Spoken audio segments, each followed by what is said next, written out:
Hi, this is Sophie with TodayInGEEK, here with DW from FanboysInc's and Steve Duckett, the creator of InfinityCon. What have you guys been looking for? What have you been up to today? Well, we this year, if you haven't known, Steve and myself, we partnered up to together to bring the second annual InfinityCon. Steve did it last year. I helped you out a little bit with the marketing, and then we decided to team up and put something off bigger than last year. Good turnout last year for us for a small con with 450, 500 people. Something good turnout for a small con. And this year we decided, you know what? We had such a great response from it. Want to go to a bigger venue, get some more guests, more obviously still comic focused than some of our other cons, but it's a pop culture con and first time up here in New York State, right? Yeah, I mean, we're looking to switch it up. We want to keep the comics as the heart of it, but we also want to entertain everybody and keep it, a wide array of people and so like wrestling, the cars, the vehicles are fantastic. The Power Rangers, they're doing their thing over there. It's good. So it's going as planned this year. Everything, You know what? Something always happens, and as I said, we doing the podcast. If something doesn't happen during a podcast, then it's not a podcast. So, as far as right now, as far as we're concerned, yes, everything is going well. We're learning as we go. We're new guys at this. But like I've said before, John Belskis, who runs the Albany Comic-Con, great Comic-Con, and also a great supporter of Steve and myself and helping us out. Cliff Galbraith from the East Coast Comic-Con, once again helping us out with some good information and just helping us get our feet wet on some of these things, right? Yeah, the words of advice from everybody and how much they help us out. Like, I've sat for hours talking to John and just great people to work with, and they're willing to help. It's about making the community successful, not just myself or not just John. It's about all of us. It's a culture. And I think that's how the feeling is when I came on with Steve with Fanboys Inc., bringing the multimedia platform and stuff like that. But at the same time, Steve and I want to put on a con that we want to go to. And a lot of cons don't do that. They're there for the mighty dollar and will just pump with stuff. And it doesn't make that a good con. Here, everybody is like a family, like Artist Alley here. They're all my friends that I've known, so it's a great family environment, and everybody's having a good time. it's like relaxed. Everyone's super nice. People are walking around having fun. Do you guys have any plans already for next year? Same venue, different venue? Well, as I guess promoting a con and keeping it successful, yes, we are already planning for next year. Same venue, no. You heard it here first. We will not say exactly where yet because we're still working out the details.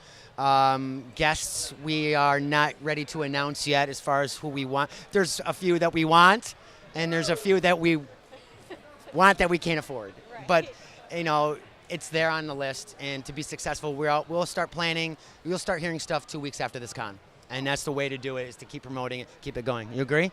Yeah, and I think the one thing we really want to focus on is keeping it themed. Like, for example, like with the Power Rangers, like getting that photo op, that unique photo op that you can't get. I think that's the way to go. I think that's that, like we said, like Herb said, with something we want to go to. Well, it's got to be worth us for to go. So, for example, like just doing that themed photo, and it seems, the cons are catching on to that and they're starting to do that, but not everybody, No. So it's our opportunity to kind of take advantage of it. And we use that theme in our VIP print. If you look at the program, obviously we have Matthew Bell, the #1 Marty McFly impersonator in the world, with his manager. We call him Doc. He dresses up as Doc. But we took the Back to the Future theme and mixed it in with the comics, with myself and Deadpool, but it's the Back to the Future. So that's the kind of theme, that's what we want to go for. Next year, we're not sure yet. We're playing around with some ideas, but I think that's what we want to do, theme it out so that if you get a VIP package that has the poster and everything else, or just the program, it just brings it all together. And I think that makes a program more of a novelty and a collector's item. You agree?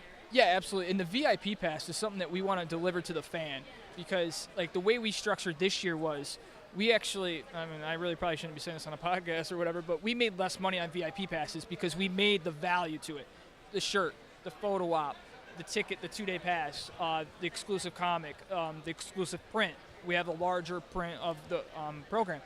we did that because we want the fan to feel like they got their best bang for the buck and that they enjoyed the experience in its entirety from start to finish. I think that's great because a lot of times it's crazy expensive to get something like a VIP pass or like all this extra stuff. I think you guys have done an awesome job with this con, and I'm looking forward to next year already. Thank you. Thanks, you guys. Awesome. Thank you. I'm here with Kane from Deathwish Coffee and Ron Mars. How are you guys today? Fantastic. I was kind of sleepy till I got my Deathwish coffee. I'm still sleepy. Now, you guys collaborated on a comic, Odinforce, right here.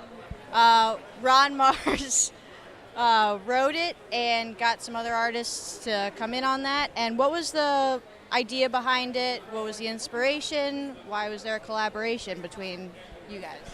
Cool. Well, we had started sponsoring some comic book events and panels and things like that.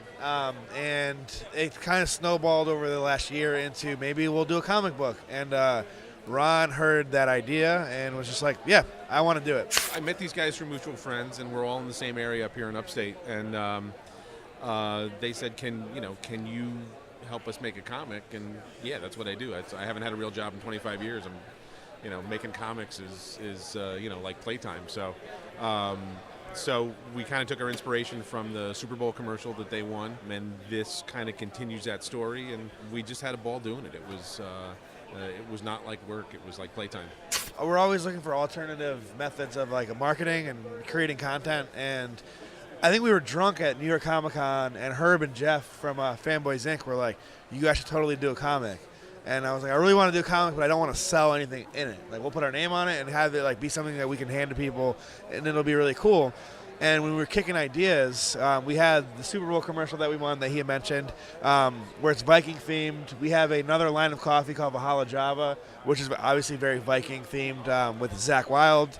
And it kind of just made sense. Let's make it Viking themed and go with that story where that Super Bowl commercial kind of ends. We'll have them, instead of falling into this cup of coffee, we'll have them fall into something else. And it worked out really well, and he's been a blessing to work with. We gave him a few notes, and he kind of just took it and did his thing, and it looks fantastic. He assembled the whole cast of the artist and the colorer and the cover artist, Joe Jusko, which is really cool for us. So it was really, really neat. For people that haven't seen the commercial and haven't read the book, what's the premise of all of it? Obviously Vikings, as you mentioned, but the storyline.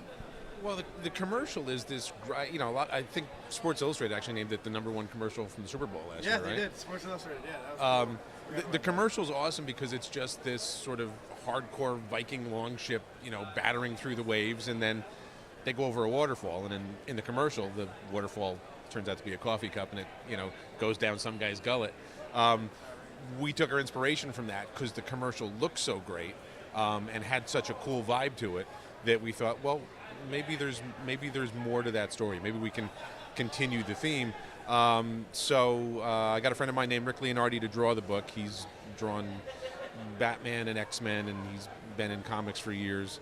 And as Kane said, Joe Jusko did the cover. So really the only instructions these guys gave me was tell a cool story, which I've done corporate comics before, where there was product placement and mention the product 3 times on every page, and that's fine, that's part of the gig.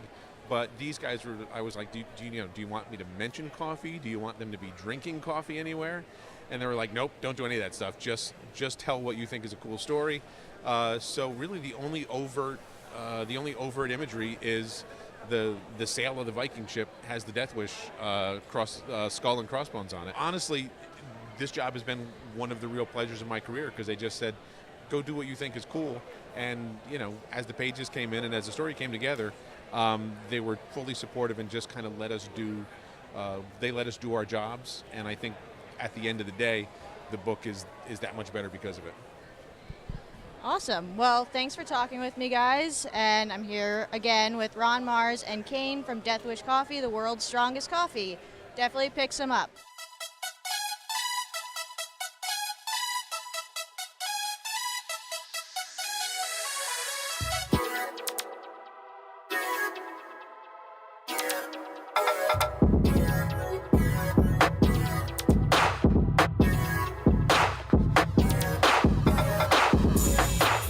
Don't forget to like, subscribe, follow on the link below, and we'll see you next time here on Today in Geek.